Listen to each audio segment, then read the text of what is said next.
Yo, umuulan ngayon mga kapoche.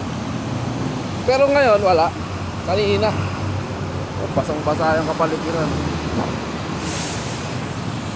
Lumabas tayo kasi bibili tayo ng tinapay para meron tayong baon bukas.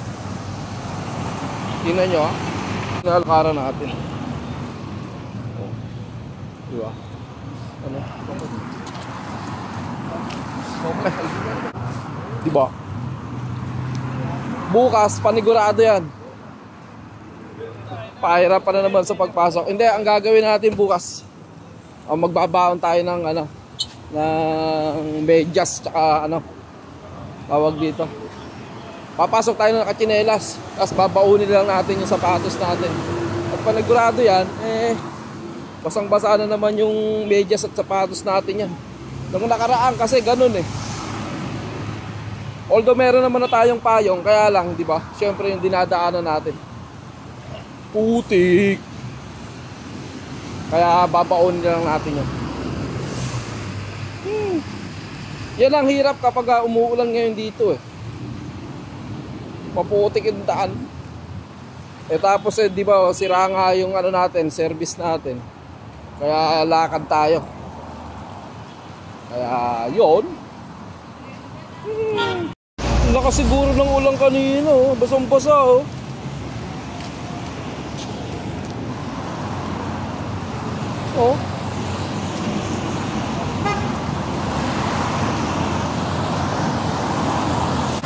Umaambon pa nga.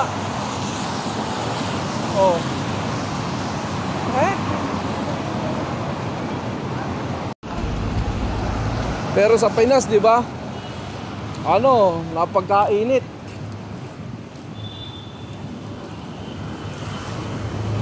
Kinakansila pa nga yung mga dun yung mga pasok. Mga bata. Kasi nga sobrang init nga raw. Pero dito sa gitnang silangan, tag-ulan. Yun nga lang, kapag dito naman, kapag sinabing tag-init, literal na tag-init talaga. Pero pag taglamig naman, literal din, taglamig. Talagang malamig ang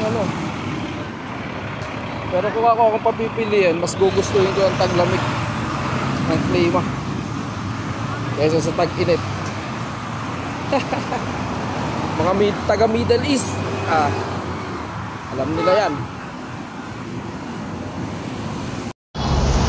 Diba? Tignan nyo sa likuran ko.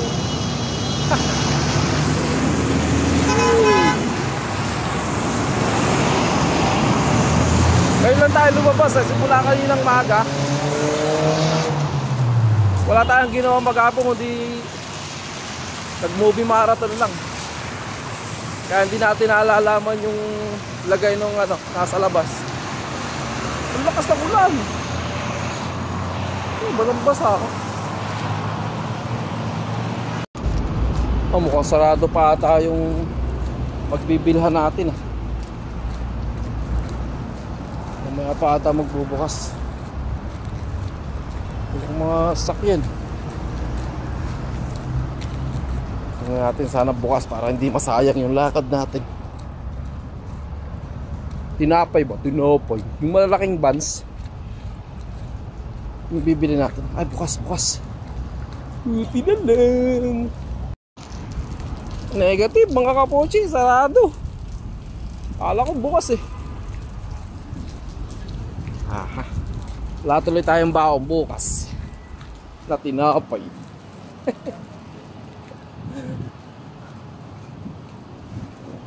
Doon na tayo sa grocery bumili.